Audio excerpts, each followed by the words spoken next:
V nedeljo je v športnem parku v Slovenski Bistrici potekala zanimiva tekma med nogometnima ekipama KTM in Impol Bistrice in Beltinci v okviru 27.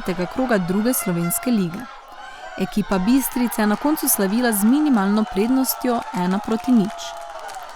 Že v prvi minuti je Bistrica imela prvo veliko priložnost za zadetek, ko je Jaša Martinčič sam stekel proti golu Beltincev, vendar se je vratar Beltincev izkazal. Kljub temu so imeli tudi nogometaši v rumenem številne priložnosti. Ob koncu prvega polčasa je imel Žiga Pesjak prosti strel, vendar je bil vratar Beltincev Močič na pravem mestu. V drugem polčasu se je tempo igre dvignil, obe ekipi sta bili nevarni. Izkazal se je tudi vratar Bistrice Primož Fridrih.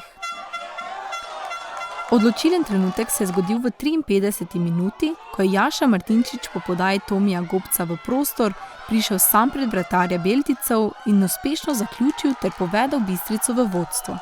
Neka duel igra, voljni moment, kar se tiče faze napada, da smo bili usmerjeni proti golu, nevarni, kar se tiče faze branjenja, odgovorni, disciplinirani, tako da smo izpoštovali to vse, kar smo se zmenili, kar smo trenirali.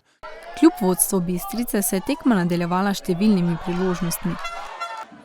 V 57. minuti je imel Nejc Kapun lepo priložnost za povišanje vodstva, vendar je zgrešil prazna vrata. Niko Drevenšek je v 59. minuti zadel po podaji iz kota, a je bil gol razveljavljen zaradi igre z roko. Do konca tekme je še bilo nekaj priložnosti na obeh straneh, vendar so vse ostale neizkoriščene. Bistrica je z borbeno predstavo zasluženo osvojila 3 točke. Jaz sem bil zadovoljen z današnjo predstavo in tudi z rezultatom, tako da tisto, kar je bilo prikazano na igrišču, mislim, da smo zasluženo zmagali. Bistrica že v nedeljo odhaja na gostovanje v Tolmin, kjer se bodo po pozitivnem vtisu na zadnji tekmi ponovno borili za nove 3 točke.